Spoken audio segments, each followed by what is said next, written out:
अवधूतोपाख्यान, अजगर से लेकर पिंगला तक 9 गुरुओं की कथा। अवधूत दत्तात्रेय जी कहते हैं, राजन, प्राणियों के जैसे बिना इच्छा के, बिना किसी प्रयत्न के रोकने की चेष्टा करने पर भी पूर्व कर्मानुसार दुख प्राप्त होते हैं, वैसे ही स्वर्ग या नरक में कहीं भी रहे उन्हें इंद्रिय संबंधी सुख भी प्राप्त होते ही हैं। इसलिए सुख और दुख का रहस्य जानने वाले बुद्धिमान पुरुष को चाहिए कि इनके लिए इच्छा अथवा किसी प्रकार का प्रयत्न न करें। बिना मांगे, बिना इच्छा किए स्वयं ही अनायास जो कुछ मिल जाए, वह चाहे रूखा सूखा हो, चाहे बहुत मधुर और स्वादिष्ट, अधिक हो या थोड़ा, बुद्धिमान पुरुष अजगर के समान उसे ही खाकर जीवन निर्वाह कर ले और उदासीन रहे। यदि भोजन न मिले तो उसे भी प्रारब्ध भोग समझकर किसी प्रकार की चेष्टा न करे, बहुत दिनों तक भूखा ही पड़ा रहे। उसे चाहिए कि अजगर के समान केवल प्रारब्ध के अनुसार प्राप्त हुए भोजन में ही संतुष्ट रहे। उसके शरीर में मनोबल, इंद्रिय बल और देह बल तीनों हो, तब भी वह निश्चेष्ट ही रहे। निद्रा रहित होने पर भी सोया हुआ सा रहे और कर्मेंद्रियों के होने पर भी उनसे कोई चेष्टा न करे। राजन, मैंने अजगर से यही शिक्षा प्राप्त की है। समुद्र से मैंने यह सीखा है कि साधक को सर्वदा प्रसन्न और गंभीर रहना चाहिए। उसका भाव अथाह, अपार और असीम होना चाहिए तथा किसी भी निमित्त से उसे क्षोभ न होना चाहिए। ठीक उसी तरह उसे वैसे ही करना चाहिए जैसे ज्वार भाटे और तरंगों से रहित शांत समुद्र। देखो, समुद्र वर्षा ऋतु में नदियों के बाढ़ के कारण बढ़ता नहीं और न ग्रीष्म ऋतु में घटता ही है, वैसे ही भगवत परायण साधक को भी सांसारिक पदार्थों की प्राप्ति से प्रफुल्लित न होना चाहिए और न उनके घटने से उदास ही होना चाहिए। राजन, मैंने पतंगे से यह शिक्षा ग्रहण की है कि जैसे वह रूप पर मोहित होकर आग में कूद पड़ता है और जल मरता है, वैसे ही अपनी इंद्रियों को वश में न रखने वाला पुरुष जब स्त्री को देखता है तो उसके हाव भाव पर लट्टू हो जाता है और घोर अंधकार में नरक में गिरकर अपना सत्यानाश कर लेता है। सचमुच स्त्री देवताओं की वह माया है जिसे जीव भगवान या मोक्ष की प्राप्ति से वंचित रह जाता है। जो मूढ़ कामिनी, कंचन, गहने, कपड़े आदि नाशवान मायिक पदार्थों में फंसा हुआ है और जिसकी संपूर्ण चित्तवृत्ति उसके उपभोग के लिए ही लालायित है, वह अपनी विवेक बुद्धि खोकर पतंगे के समान नष्ट हो जाता है। राजन, सन्यासी को चाहिए कि गृहस्थों को किसी प्रकार का कष्ट न देकर भौरे की तरह अपना जीवन निर्वाह करे।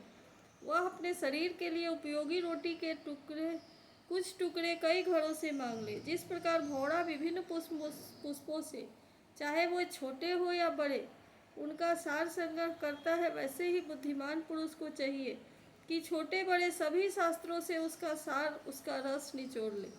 राजन, मैंने मधुमक्खी से यह शिक्षा ग्रहण की है कि सन्यासी को सायंकाल अथवा दूसरे दिन के लिए भिक्षा का संग्रह न करना चाहिए। उसके पास भिक्षा लेने को कोई पात्र हो तो केवल हाथ और रखने के लिए कोई बर्तन हो तो पेट, और कहीं संग्रह न कर बैठे, नहीं तो मधुमक्खियों के समान उनका जीवन ही दुर्भर हो जाएगा। यह बात खूब समझ लेने चाहिए कि सन्यासी सवेरे शाम के लिए किसी प्रकार का संग्रह न करे। यदि संग्रह करेगा तो मधुमक्खियों के समान अपने संग्रह के साथ ही जीवन भी गंवा बैठेगा। राजन, मैंने हाथी से यह सीखा कि सन्यासी को कभी पैर से भी काठ की बनी हुई स्त्री का स्पर्श न करना चाहिए। यदि वह ऐसा करेगा तो जैसे हथिनी के अंग संग से हाथी बंध जाता है, वैसे ही वह भी बंध जाएगा। विवेकी पुरुष किसी भी स्त्री को कभी भी भोग्य रूप से स्वीकार न करे, क्योंकि यह उसकी मूर्तिमती मृत्यु है। यदि वह स्वीकार करेगा तो हाथियों से हाथी की तरह अधिक बलवान अन्य पुरुषों के द्वारा मारा जाएगा। मैंने मधु निकालने वाले पुरुष से यह शिक्षा ग्रहण की है कि संसार के लोभी पुरुष बड़ी कठिनाई से धन का संचय तो करते रहते हैं, किंतु वह संचित धन न किसी को दान करते हैं और न स्वयं उसका उपभोग करते हैं। बस जैसे मधु निकालने वाला मधुमक्खियों के द्वारा संचित रस को निकाल ले जाता है, वैसे ही उनके संचित धन को उसकी टोह रखने वाला कोई दूसरा पुरुष ही भोगता है।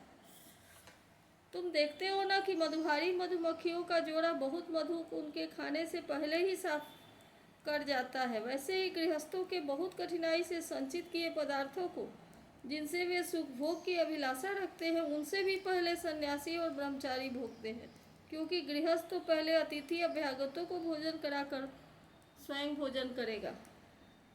मैंने हरिण से यह सीखा है कि वनवासी सन्यासी को कभी विषय संबंधी गीत नहीं सुनने चाहिए। वह इस बात की शिक्षा उस हरिण से ग्रहण करे जो व्याध के गीत से मोहित होकर बन जाता है। तुम्हें इस बात का पता है कि हरिणी के गर्भ से पैदा हुए ऋषि मुनि स्त्रियों का विषय संबंधी गाना बजाना, नाचना आदि देख सुनकर उनके बस में हो गए थे और उनके हाथ की कठपुतली बन गए थे। अब मैं तुम्हें मछली की सीख सुनाता हूँ। जैसे मछली कांटे में लगे हुए मांस के टुकड़े के लोभ से अपने प्राण गंवा देती है, वैसे ही स्वाद का लोभी दुर्बुद्धि मनुष्य भी मन को मथ कर व्याकुल कर देने वाली अपनी जिह्वा के बस में हो जाता है और मारा जाता है।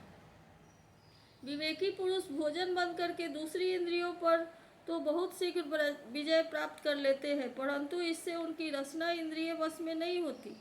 वह तो भोजन बंद कर देने से और भी प्रबल हो जाती है। मनुष्य और सब इंद्रियों पर विजय प्राप्त कर लेने पर भी तब तक जितेंद्रिय नहीं हो जाता जब तक रसनेन्द्रिय को अपने वश में नहीं कर लेता, और यदि रसनेन्द्रिय वश में कर लिया जाए तब तो मानो सभी इंद्रियां वश में हो गई।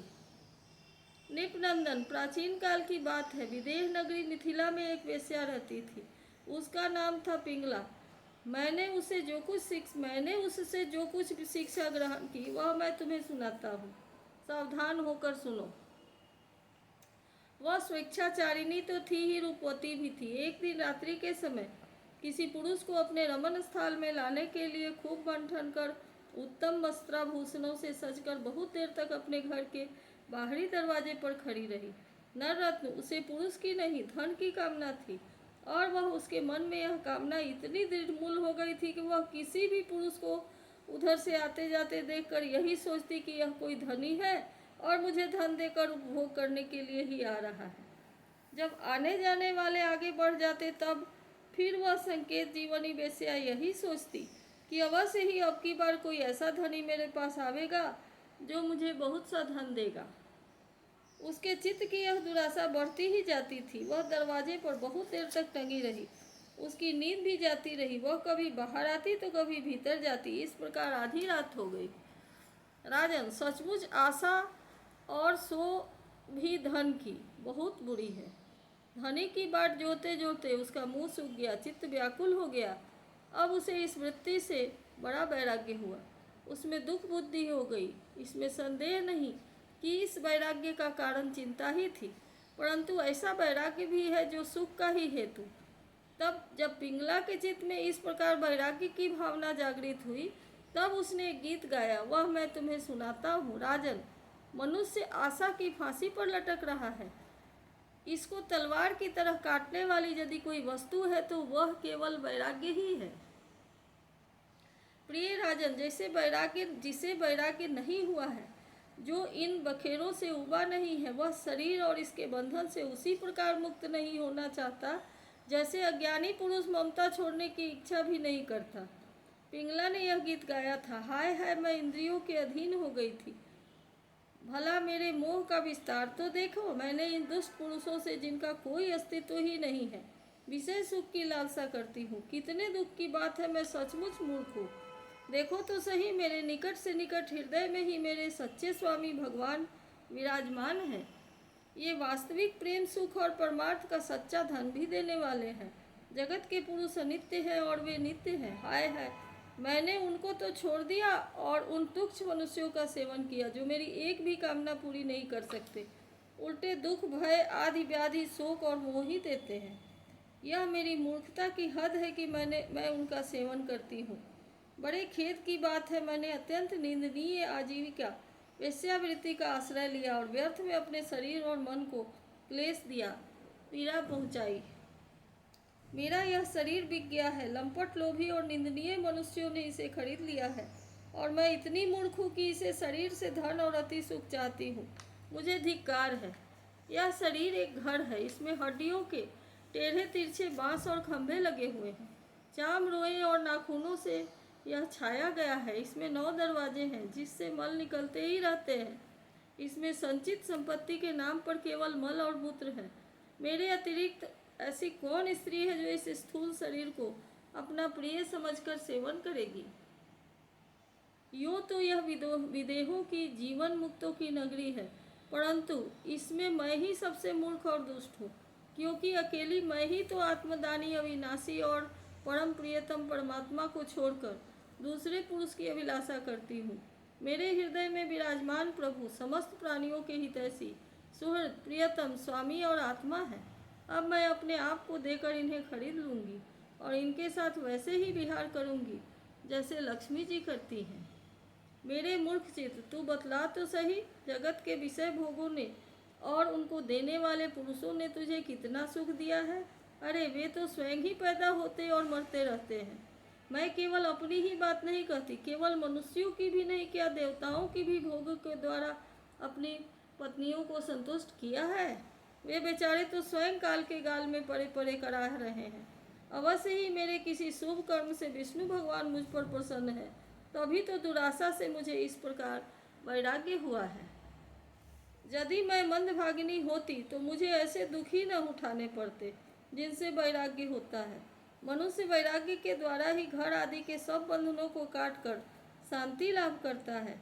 अब मैं भगवान का यह उपकार आदरपूर्वक सिर झुकाकर स्वीकार करती हूँ और विषय भोगों की दुराशा छोड़कर उन्हीं जगदीश्वर की शरण ग्रहण करती हूँ।